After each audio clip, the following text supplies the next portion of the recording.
चले हम आगे बढ़े उससे पहले आपको एक बात बताएं। आप लोगों ने नोट्स पढ़ा फिर भी ये गलती नहीं ढूंढ पाए। जो वीडियो से पढ़ रहे हैं उन्होंने बताया कि ये शायद मैंने एक्चुअली क्या मैंने ट्रिक बताया था, है ना, याद हो? तो मैंने कहा था एसेंशियल अमीनो एसिड को याद रखने का ट्रिक है टीवी मिल पाथ। याद है? टीवी मिल पाथ। तो लास्ट में अपने जो ट्रिक थे, इसमें ट्रिक के अकॉर्डिंग पहले अर्जिनिन आ जा रहा था, है ना, थ्रियोनिन आ रहा था और हिस्टिडीन आ रहा था। ठीक है, तो मैंने क्या, HISTIDIN हिस्टिडीन आ रहा था, तो मैंने क्या किया था, फ्लो में इन दोनों को जोड़कर ऐसे बता दिया कि ये सेमी एसेंशियल है, और इसके बारे में क्या बता दिया कि ये एसेंशियल है, जो कि गलत है। एक्चुअली क्या हकीकत क्या है, हिस्टिडीन और arginine semi essential amino acid है एनिमल के लिए, क्योंकि इसका थोड़ा सा अमाउंट एनिमल के बॉडी में बन भी जाता है, लेकिन जितना रिक्वायरमेंट उतना नहीं बन पाता है, इसलिए सेमी एसेंशियल है। लेकिन ट्रिक में हिस्टिडीन और आर्जिनिन के बीच में थ्रोनिन आ जाता है, तो हमने फ्लो में इसको ऐसे एरो ले लिया था, तो जो गलत हो गया है। ठीक है, तो आर्जिनिन और हिस्टिडीन ये दोनों यानी कि ऊपर वाले और नीचे वाले लास्ट में, ये दोनों क्या है, सेमी एसेंशियल है। और बीच में जो एक आ रहा है threonine, threonine essential amino acid है, इसलिए तो इसको एसेंशियल के ट्रिक में रखे हैं। लेकिन ये इसेंशियल केवल किसके लिए है, ये एसेंशियल केवल ह्यूमन के लिए। बाकी एनिमल में इसका सिंथेसिस हो जाता है, इसको बनाने वाले एंजाइम हैं, जिसको जो मतलब नॉन इसेंशियल से मॉडिफाई करके इसको बनाया जा सकता है थ्योरी, वो एंजाइम है बाकी एनिमल में, लेकिन ह्यूमन में नहीं है। तो आपके नोट्स में सही लिखा हुआ है, ठीक है, लेकिन आप लोगों का ध्यान नहीं गया। कितने लोग इसको पकड़ चुके थे, हाथ खड़ा कीजिए। तो कितने लोग इस गलती को पकड़ चुके थे, हाथ खड़ा कीजिए। ज्योति, तो बोले क्यों नहीं? अरे बोले क्यों नहीं? सर मैंने लगा आप बताए हैं, फिर यहाँ यहीं पे हम देखिए सही कर एक लिए बात थे। सभी को बता रहा हूँ मैं, एक बात सभी को बता रहा हूँ। देखिए, I am not a machine, I am not a robot, and I am not a teacher, I am a learner. ठीक है, मैं पढ़ा लेता हूँ, अच्छी बात है, और मैं कभी अपने आप को ये नहीं बोलूंगा कि मैं परफेक्ट हूँ, कभी नहीं। 20 साल भी पढ़ा लूंगा तो भी नहीं, तो भी सीखते रहूंगा। अरे भाई, गलती सबसे होती है, ठीक है। तो अगर आपको मेरी कोई भी गलती पकड़ में आ जाए, आप अवश्य बोलो।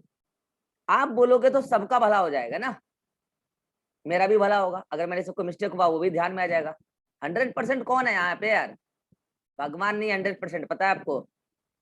वो नहीं 100%, तो 100% तो कोई है ही नहीं यहाँ पे। तो गलती हमसे भी हुई है, तो अगर हमसे गलती हो गई, तो अगर आपको पकड़ में आ जाए कि हाँ सर सर ये तो गलत है, तो आप बोलो, मुझे डरो मत कि आप मेरी गलती बताओगे तो मैं आपको डांटने लग जाऊंगा। ऐसा कुछ नहीं है। जो गलती को स्वीकार करता है वही आगे बढ़ता है, ठीक है। तो इन्होंने, बच्चों ने मुझे बोला तो मुझे लगा भाई सच में गलत है। हाँ, जो चीज गलत नहीं होता है तो उस चीजों का जवाब मैं फिर पब्लिकली नहीं देता हूँ। जैसे कि उन्होंने कल एक डाउट ये भी पूछा कि सर वो आटा वाला बताए थे, सर अगर ऐसा करें जैसे दूध को गर्म करके रखते हैं, तो ऐसे ही आटा को गर्म करके रख देंगे। उन्होंने कहा क्या बकवास नॉनसेंस बातें चल रहा है भाई। तो ये ऐसी डाउट तो हम आपके साथ शेयर नहीं करेंगे ना, ठीक है।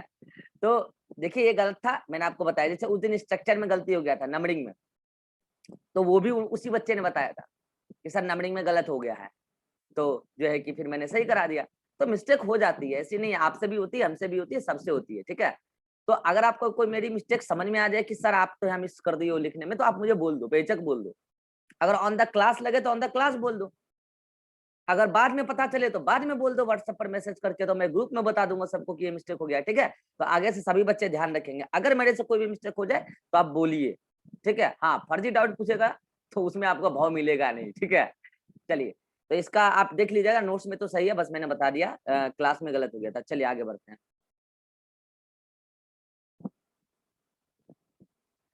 तो जहां तक हमको याद है कि हम लोग मोनोसेकेराइड पढ़ रहे थे, है ना, और हम लोग मोनोसेकेराइड के एग्जाम्पल सीख चुके थे।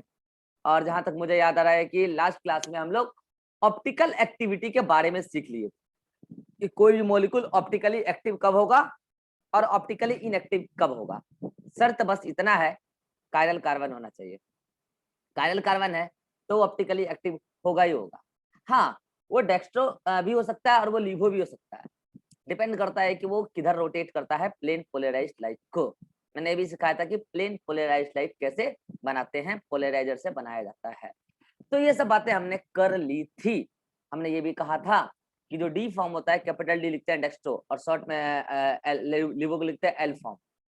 तो ये डी फॉर्म पीपीएल को राइट डायरेक्शन में रोटेट करता है और एल फॉर्म लेफ्ट में रोटेट करता है। एल फोर ट्रिक बताया था, ठीक है। तो ये सब बातें हम कर चुके थे।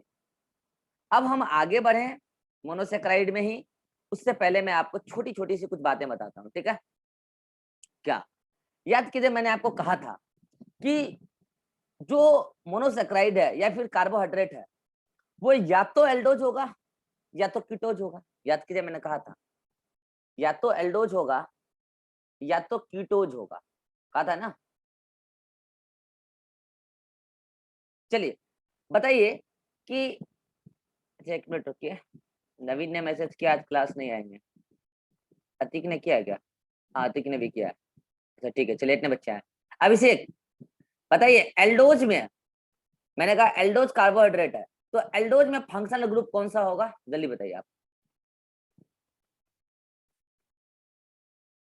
अभिषेक कौन सा? अभिषेक आपकी आवाज नहीं आ रही है, जोर से बोलिए।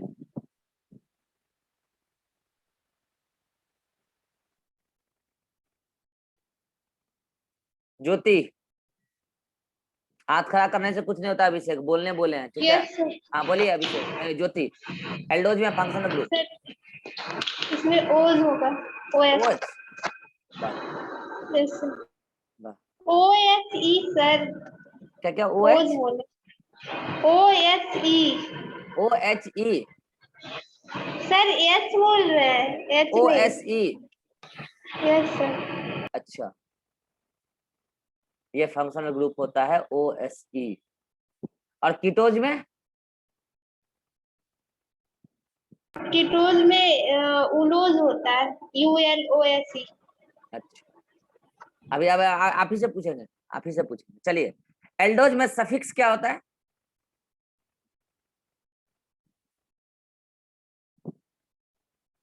और कीटोज में सफिक्स? सर यहाँ पे वो सफिक्स होगा, वो फंक्शन ग्रुप नहीं होगा। अच्छा ये सफिक्स है ओज। हाँ अच्छा हाँ। अब समझ में आ गया। तो चलिए फंक्शनल ग्रुप बताइए तब। ये अल्डोज का हो जाएगा, ये CHO और उसका C डबल बॉन्ड। तो ये बात अगर आप यहाँ गलती कर रहे हैं तो एक्सेप्टेबल है, लेकिन अगर एग्जाम में गलती कर दीजिएगा ना, एक बार उमार भर दिए तो भर दिए, उसके बाद चाह के भी सही नहीं कर पाएगा, ठीक है। चलिए तो मैं आपसे ये पूछ रहा था कि भाई साहब देखिए, माइक बंद कर लीजिए, इसमें फंक्शनल ग्रुप ये है और इसमें फंक्शनल ग्रुप ये है। आपको एक बात मैं बताऊं, आप ऑर्गेनिक केमिस्ट्री में पढ़ते होंगे कि कोई भी कीटोज अगर वो कीटोन ग्रुप रखता है, अगर उसको एल्कलाइन पीएच पर रखा जाए, अगर इस कीटोज को एल्कलाइन पीएच पर रखा जाए, मतलब पीएच मोर देन 7 पे रखा जाए, तो ये कीटोज कन्वर्ट हो जाता है एल्डिहाइड में। कितने लोगों ने ये रिएक्शन पढ़ा था? कीजिए तो, ऑर्गेनिक में पढ़ाते हैं कि कीटोज एल्कलाइन पीएच पर एल्डोज में कन्वर्ट हो जाता है। कितने लोगों ने पढ़ा? करा कीजिए।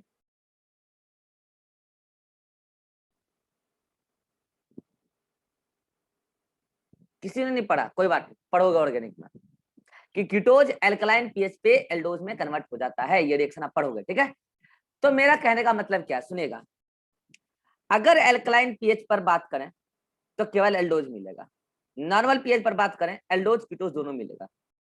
मैं कह रहा हूं कि किसी भी कार्बोहाइड्रेट में, चाहे वो ट्रायोज हो, टेट्रोज हो, पेंटोज हो, हेप्टोज हो, हेक्सोज हो, जो भी हो, अगर उसमें CHO मतलब एल्डिहाइड ग्रुप और CO मतलब कीटोन ग्रुप, अगर ये दोनों फ्री है, फ्री का मतलब समझ रहे हैं, टर्मिनल पोजीशन पर है, अगर वो दोनों फ्री है मतलब टर्मिनल पोजीशन पर है, तो पता है अगर ये दोनों फ्री है तो वो कार्बोहाइड्रेट, वो शुगर जिसमें CHO या CO फ्री है, शुगर हैविंग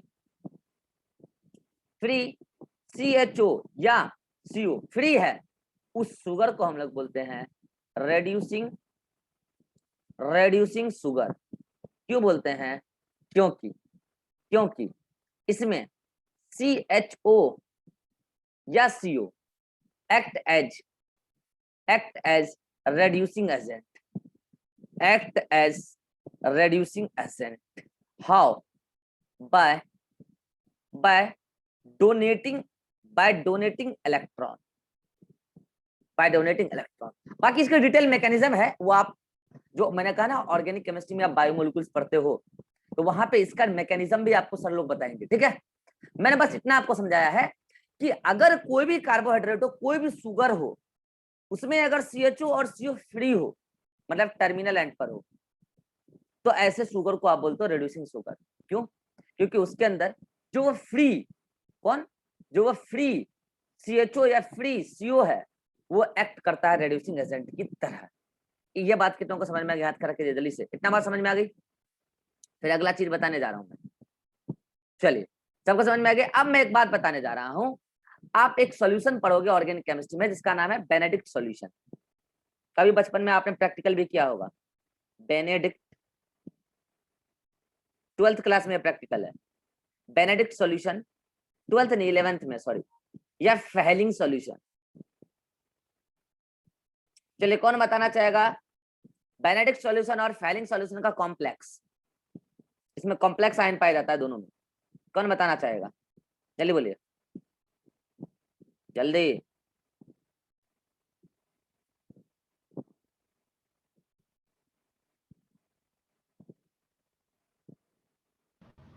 मेरा वो इनोटेशन वाला मेरा माइक किसका ऑन है?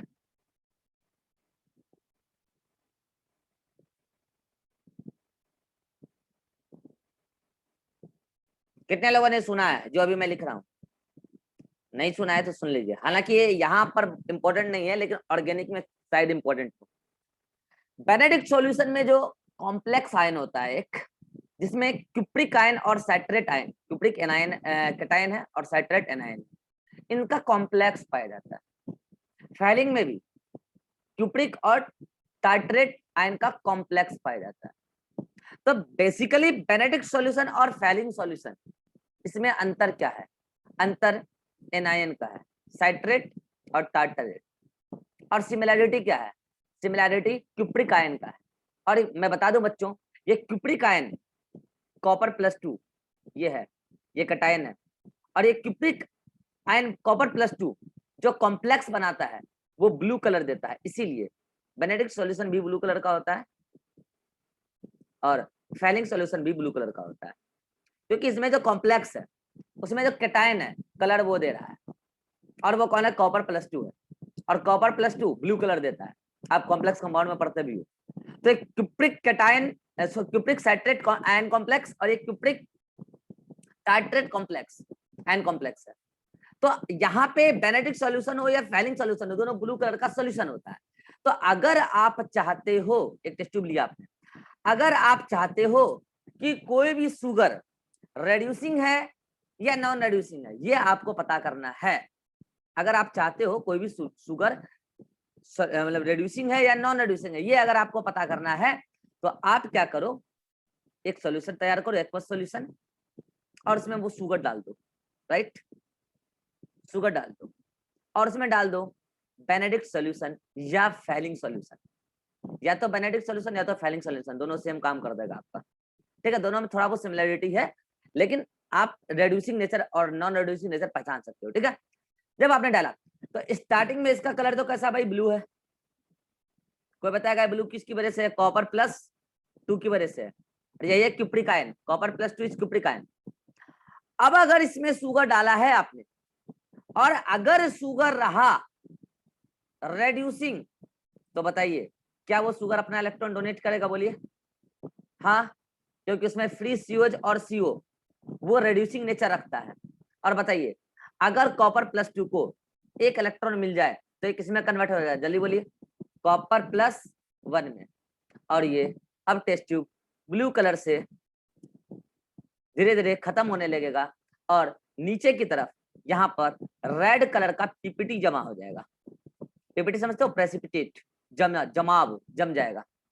अगर ऐसा हो गया तो जाहिर सी बात है यहाँ पर क्या हुआ है, रिडक्शन ऑफ क्यूप्रिक आयन, मतलब रिडक्शन ऑफ बेनेडिक्ट सॉल्यूशन और फैलिंग सॉल्यूशन, उसमें कैटायन का रिडक्शन हो गया है। और ये तो वही कर सकता है ना, reduction of cupric ion by reducing sugar.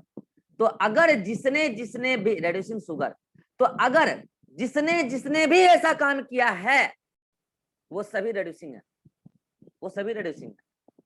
तो इनफैक्ट मैं आपको बता क्या रहा था, पूरे टॉपिक का हेडिंग यही है, reducing and non reducing nature, non reducing nature of carbohydrate. क्योंकि आपको पता है कार्बोहाइड्रेट में CHO और CO ग्रुप होता है, और वो अगर टर्मिनल एंड पे होगा मतलब फ्री होगा तब वो एक्ट करेगा किसकी तरह, रिड्यूसिंग की तरह, नहीं तो नहीं करेगा। इसका मतलब अगर आपने इसमें डाला शुगर और ब्लू कलर का ब्लू ही रह गया, रेड नहीं हुआ, इसका मतलब वो शुगर कैसा था, नॉन रिड्यूसिंग था। क्योंकि अगर रिड्यूसिंग रहता तब तो कलर चेंज हो जाता है ना। तो कितनों को एक कंसेप्ट समझ में आ गया, रिड्यूसिंग और नॉन रिड्यूसिंग का कंसेप्ट। जल्दी से हाथ खड़ा कीजिए, क्लियर, स्क्रीनशॉट लीजिए। ये नोट्स में आधा अधूरा लिखा हुआ है, आप चाहें तो इसको और बेटर तरीके से जो भी कंटेंट ऐड करना है आप कर सकते हैं। लाइक ये कंटेंट आप ऐड कर सकते हो, ये टेस्ट ट्यूब बना के नहीं दिया हुआ, आप चाहो तो ऐड कर सकते हो। ये पूरा कॉम्प्लेक्स का नाम नहीं दिया हुआ है नोट्स में, चाहो तो आप ऐड कर सकते हो, ठीक है। तो ये मैंने बता दिया रेड्यूसिंग। अब मैं आपको बता रहा हूँ, आप बोलोगे सर कार्बोहाइड्रेट तो 3 है, कार्बोहाइड्रेट तो 3 है, कौन कौन भाई, मोनोसैकेराइड है, ओलिगोसैकेराइड है, और इसके अलावा आपके पॉलीसैकेराइड है ना जी, है ना। चलिए अब एक कंसेप्ट सुनिए, all monosaccharide are reducing sugar या रेड्यूसिंग कार्बोहाइड्रेट, जो भी है। आप जानते हैं शुगर किसको बोल सकते हैं, ऑल मोनोसैकेराइड आर रेड्यूसिंग। इसमें बोलेंगे some reducing and some non reducing. वो मैं बता दूंगा आगे कौन रेड्यूसिंग है कौन नॉन रेड्यूसिंग है, ठीक है। इसमें आप सुनेंगे ऑल आर नॉन रेड्यूसिंग, क्या ये याद रह जाएगा। अरे ऊपर नीचे वाले ऑल ऊपर वाले रेड्यूसिंग और नीचे वाले ऑल नॉन रेड्यूसिंग और बीच वाले थोड़ा रेड्यूसिंग, कुछ अलग अलग शुगर नॉन रेड्यूसिंग भी है। क्या ये बात समझ सभी को समझ में आ गई, हाथ खड़ा कीजिए। इसमें समझना क्या, इसमें तो याद रखना है, इसमें तो याद रखना है कौन रेड्यूसिंग कौन नॉन रेड्यूसिंग। तो अगर आज से आपको कोई भी मोनोसैकेराइड उठा के दे दिया जाए तो क्या आप बोल दोगे कि वो जो है जो भी है मोनोसैकेराइड वो रेड्यूसिंग होगा। क्यों रेड्यूसिंग होगा, क्योंकि वो टर्मिनल एंड पे है, और टर्मिनल एंड पे है, फ्री है, उसके पास होता ही है, फ्री है तो वो दे देगा रिएक्शन। बोलिए बात समझ में आ गई, अरे बोलिए।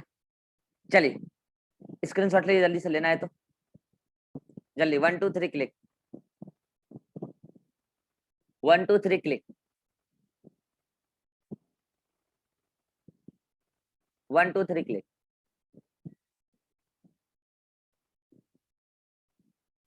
अब हम पढ़ते हैं, आइए, ऑप्टिकल एक्टिविटी ऑफ, ध्यान से सुनिएगा। अब जो मैं बोलने जा रहा हूं, हमारे पास कितना मिनट समय है, 15 मिनट समय हो जाएगा। ऑप्टिकल एक्टिविटी ऑफ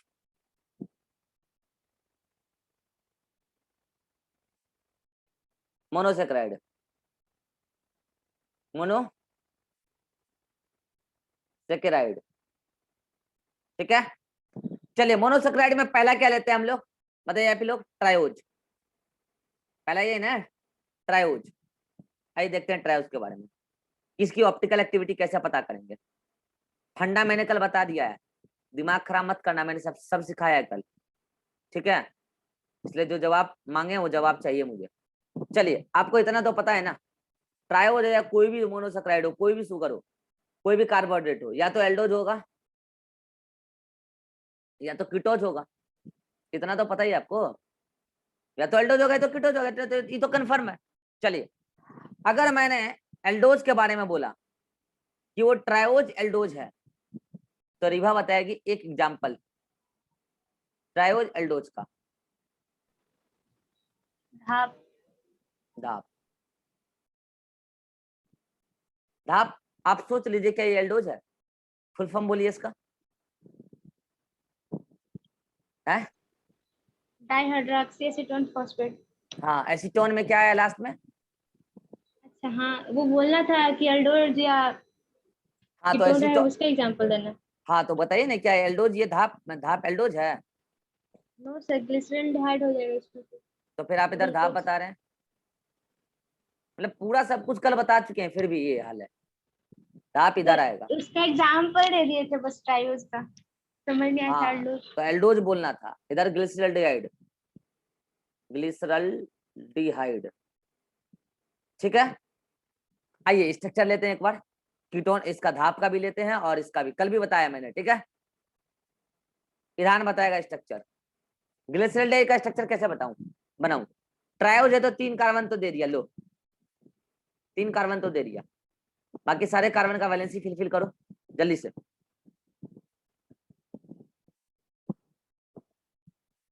बोलते चलो, मैं लिखते जाऊंगा जल्दी से।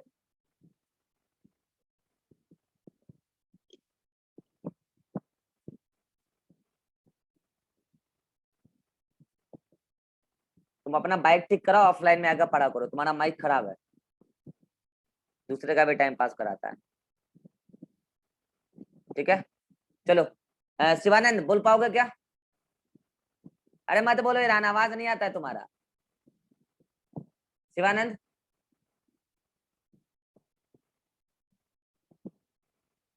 Yes sir. बोल पाओगे?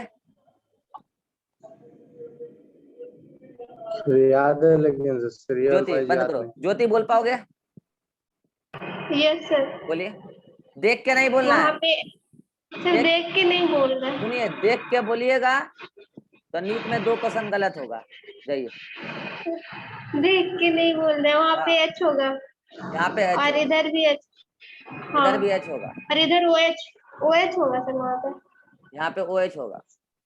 हाँ, और नीचे में एच होगा एक यहाँ पे सर, उधर एच होगा इधर एच होगा, और इधर ओ एच। इधर ओ एच होगा। अच्छा, और और फिर इधर इधर 2 पे एच लगेगा और फिर 1 पे ओ एच लगेगा। रीवा बताएगी इसमें क्या गलती है, जल्दी। सर एक ही जगह होगा ना CHO? हाँ तो इसमें CHO होना चाहिए, तो अब आप बताइए क्या इसमें CHO कहीं पे दिख रहा है? No sir. CHO का स्ट्रक्चर पहले आप लोग को बनाना आना चाहिए। CHO ऐसा होता है, देख लीजिए, ये होता है CHO। और जिसको CHO का स्ट्रक्चर नहीं आता है ना, वो पहला कार्बन गलत ही लिखिएगा। अच्छा, कीटो में ऐसे होता है, मैंने बोला CO ग्रुप होता है, तो उसका भी स्ट्रक्चर बनाना आना चाहिए। उसका स्ट्रक्चर कैसा होता है भाई? उसका स्ट्रक्चर होता है ऐसा, this is keto, this is keto and this is aldose. कितनों को बात क्लियर है? ये स्ट्रक्चर नोट्स में नहीं है, लिख लीजिएगा, ये नहीं पता होता इसलिए आप नाम गलत लिखते हो। ठीक है, तो अब बताइए रिभा, इसमें मैं कहाँ करेक्शन करूं, इसका कहाँ गलती हो गया है इससे? सर फर्स्ट कार्बन पे कर सकते हैं। फर्स्ट कार्बन ही इसका गलत है।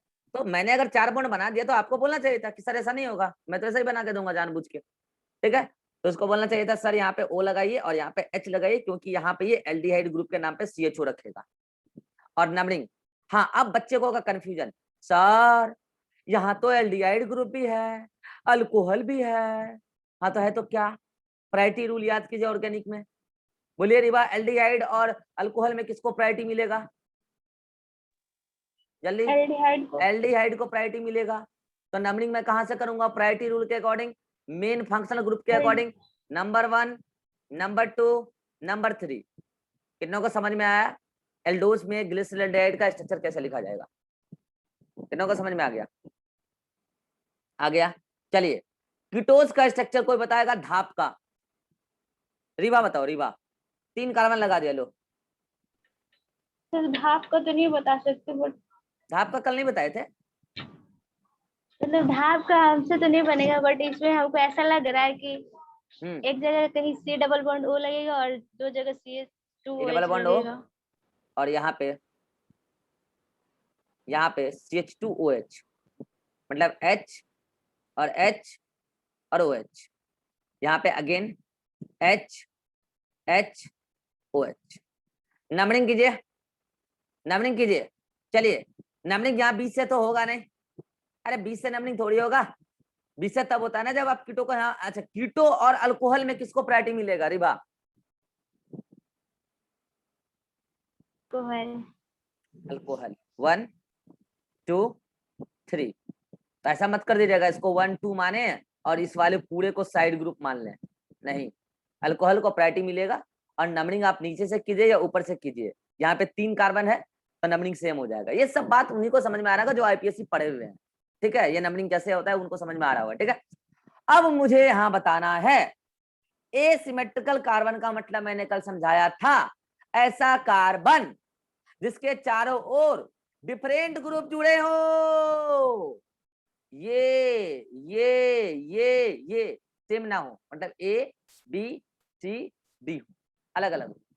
चलिए अब बताइए ज्योति, क्या ये कार्बन 1, अच्छा एक बात ध्यान रखिएगा, ये जो हम लोग एसिमेट्रिकल कार्बन की बात करते हैं उसकी हाइब्रिडाइजेशन sp3 होनी चाहिए, समझ में आया? मतलब उसमें एक भी डबल बॉन्ड नहीं होना चाहिए, क्योंकि डबल बॉन्ड आते ही हाइब्रिडाइजेशन sp3 नहीं रहेगा, sp2 हो जाएगा और प्लेनर हो जाएगा, स्ट्रक्चर प्लेनर हो जाएगा। और ये टेट्राहेड्रल है। अभी कितनों को बात आता है कि कायरल कार्बन जो आप देखते हो वो sp3 हाइब्रिडाइज्ड कार्बन होना चाहिए, मतलब उसके पास केवल जो है सिंगल बॉन्ड होना चाहिए, उसके पास एक भी डबल बॉन्ड नहीं होना चाहिए। डबल बॉन्ड जो कार्बन के पास आ गया वो सिमेट्रिकल ही माना जाएगा, एसिमेट्रिकल नहीं माना जाएगा। कितनों को बात क्लियर? हाथ खड़ा कीजिए जल्दी से। कितनों को यह बात क्लियर हो गई कि जो कायरल कार्बन है, कायरल कार्बन हम उसी को देखेंगे जिसके पास केवल सिंगल बॉन्ड हो। चलिए ज्योति बताइए, पहला कार्बन जो एल्डोज में पहला कार्बन, क्या ये कायरल कार्बन है? नो सर, कार्बन क्यों नहीं नहीं है? है कारण बोले जल्दी जल्दी। सर, यहाँ पे डबल बॉन्ड है, मतलब तो यहाँ ठीक पे है, sp2 हो दूसरा जाएगा। कार्बन कायरल कार्बन है? Yes sir. चलिए, तो यहाँ पे अगर ये कायरल कार्बन है तो ये एक पार्ट, ये दूसरा पार्ट डिफरेंट है। अब देखिए बच्चे जो गलती करते हैं, ध्यान दीजिएगा, बच्चे जो गलती करते हैं, बच्चे बोलते हैं सर ये कार्बन, ये ए, ये बी, अब सी और डी लगाना है ग्रुप, तो सर इस कार्बन के इस बॉन्ड से इधर कार्बन और इस कार्बन के इस बॉन्ड से इधर कार्बन, तो ये तो सेम हो गया सर, तो ये कार्बन तो एसिमेट्रिकल नहीं रहा। कितने लोगों को ऐसा लगता है? हाथ खड़ा कीजिए। नहीं, कितने लोगों को ऐसा लगता है? हाथ खड़ा कीजिए। नहीं लगना चाहिए ना, मैंने कहा कार्बन से अटैच्ड ग्रुप, तो आपने कहा सर इधर तो O है इधर H है, इधर बच्चे बोल रहे हैं कि ये O है, ये O है और ये H है, तो अलग अलग हो गया, इधर कार्बन कार्बन सेम हो गया। हाँ देखो अभिषेक हाथ खड़ा किया, रहा भाट भाट। जब ऑर्गेनिक पढ़े होगे ना तो ये भी पढ़े होगे कि यहाँ बात ग्रुप की हो रही है, एटम की नहीं हो रही है। और इस कार्बन से अटैच इधर OH ग्रुप है, इधर H ग्रुप है और इधर CHO एक पूरा ग्रुप है और इधर CH2OH पूरा एक ग्रुप है। अब बताइए ये और ये क्या सेम है? नहीं। कितनों को समझ में आ गया कैसे देखते हैं हम डिफरेंट ग्रुप? अरे उस कार्बन से चारों बॉन्ड से अटैच जो भी है पूरे को होल देखना है। तो इधर इस वाले पार्ट में अगर आपसे पूछा जाए कायरल कार्बन कौन है तो रीवा बताएगी नंबर ऑफ कार्बन, कौन सा कार्बन कायरल कार्बन है, जल्दी से। सर कहाँ? सेकंड वाले में? इस वाले में एल्डोज में सेकंड कार्बन कायरल कार्बन। तो स्टार लगा दो यहाँ पे, स्टार लगा दिया, दिस इज कायरल कार्बन। बाकी बातें आगे करते हैं, रुक जाओ। चलिए अब कीटोज का एक बार सिखा दें आपको। चलिए इसमें पहला नंबर कार्बन, ईरान का तो आवाज ही नहीं आता है, पहला नंबर कार्बन ज्योति ही बताएगी। पहला नंबर कार्बन क्या लगता है आपको? ये पहला नंबर कार्बन कायरल कार्बन है? Yes sir, chiral carbon. अरे भाटे ये कायरल कार्बन है, ये H सर नहीं है, ये सेम नशेड़ी, सेकंड। क्लास के पहले नशा नहीं करना चाहिए, ठीक है। चलिए दूसरा नंबर कार्बन बताइए आप ही ज्योति, दूसरा नंबर। वो कायरल कार्बन है। भाटे डबल बॉन्ड आ गया, डबल बॉन्ड आ गया, कैसे कायरल कार्बन होगा ज्योति?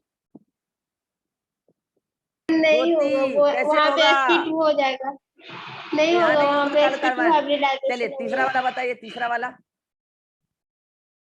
तीसरा वाला भी नहीं होगा, शाबाश। क्योंकि इसका मतलब इस कीटोज के पास जो खास करके धाप है, इसके पास नो कायरल कार्बन। चलिए मैं कंक्लूजन लिखता जा रहा हूं। नो कायरल कार्बन मतलब जल्दी बोलिए, no optical activity. No optical activity मतलब नो इन एनसीओ आइसोमर, मतलब नो स्टीरियो आइसोमर। बोलिए इतना बात समझ में आया? इसमें आइए, इसमें आइए, ग्लिसरॉल्डाइन में C2 is chiral carbon present.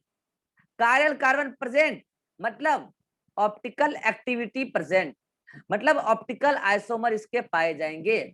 Optical isomer में खास करके इनेंसियो आइसोमर पाए जाएंगे, वो भी सॉरी ऑप्टिकल आइसोमर में स्टीरियो आइसोमर पाए जाएंगे, और उसके मिरर इमेज सुपर इम्पोसिबल नहीं होंगे, वो मैं भी आपको समझाऊंगा। तो इनेंसियोमर भी पाए जाएंगे, और इनके इनेंसियोमर दो फॉर्म में मिलेंगे, एक डेक्स्ट्रो और एक लीवो, एल फॉर्म, डी फॉर्म और एल फॉर्म। और जो इसका डी फॉर्म होगा वो पीपीएल को रोटेट करेगा टुवर्ड्स राइट डायरेक्शन, और जिसका एल फॉर्म होगा वो पीपीएल को रोटेट करेगा टुवर्ड्स लेफ्ट डायरेक्शन। कितनों को बातें समझ में आ गई? देखिए मैं बच्चों की तरह सिखा रहा हूँ। बायो के टीचर इस तरीके से केमिस्ट्री की बातें नहीं करते हैं जनरली, वो बचना चाहते हैं, लेकिन मैं चाहता हूँ केमिस्ट्री वाले बोलेंगे बायो वाले पढ़ाएंगे, बायो वाले पढ़ाएंगे केमिस्ट्री वाले पढ़ाएंगे, बच्चा गया गुल। इसलिए मैं बता दे रहा हूँ, ठीक है? इसलिए मैं बता दे रहा हूँ, केमिस्ट्री वाले सर अगर मेरा नाम लेकर बचना चाहते हैं तो कोई बात नहीं, वो बच सकते हैं। मैं तो उनका नाम लेके नहीं बच रहा हूँ। हाँ, मैं उनका नाम लेके ये जरूर कह रहा हूँ कि रिएक्शन का मैकेनिज्म वाला पार्ट बायो में है ही नहीं, सिलेबस में ही नहीं है, तो मैं क्यों पढ़ाऊं? और रिएक्शन का मैकेनिज्म वाला पार्ट भी मैं ही पढ़ाऊं, तो फिर तो मैं केमिस्ट्री का भी पैसे ले लूं, है? बायो का लिया हूं, बायो पढ़ाऊंगा ना यार, ठीक है? तो ये सारी बातें मैंने आपको सिखा दी। कुल मिला के आपने यहाँ से क्या सीखा कि जो एल्डोज है उसमें जो कोई भी एल्डोज है उसमें कायरल कार्बन पाया जा रहा है, मतलब वो ऑप्टिकल एक्टिविटी शो करेगा, उसके ऑप्टिकल आइसोमर पाए जाएंगे, वो भी स्टीरियो आइसोमर पाए जाएंगे, और उसमें भी इनेंसियो आइसोमर, क्योंकि उसके मिरर इमेज सुपर इम्पोजिबल नहीं होंगे, वो मैं अभी आपको बना के दिखाऊंगा अगले मीटिंग में। और जो भी कीटोज होगा, कीटोज में खास करके ट्रायोज में कायरल कार्बन नहीं है। कीटोज में, ट्रायोज में बात कर रहा हूं मैं, ट्रायोज में, कीटोज में, ट्रायोज में, 3 कार्बन वाले कीटोज में कायरल कार्बन नहीं है, ऑप्टिकल एक्टिविटी नहीं है, इसलिए ऑप्टिकल आइसोमर इसका नहीं बनेगा, मतलब इसका स्टीरियो आइसोमर नहीं बनेगा, एनेंसोमर नहीं बनेगा। खेला खत्म है। अरे बोलिए कितने लोगों को समझ में आ गया? क्लियर? अब आप सोच रहे होंगे चलिए अगले मीटिंग में और बात करते हैं, इसका स्क्रीनशॉट ले लीजिए, अगले मीटिंग में इसी बात को बढ़ाते हैं आगे। स्क्रीनशॉट ले लीजिए जल्दी से। चलिए इतना पढ़िए, फिर मिलते हैं अगले मीटिंग में, जल्दी से पढ़ लीजिए इतना।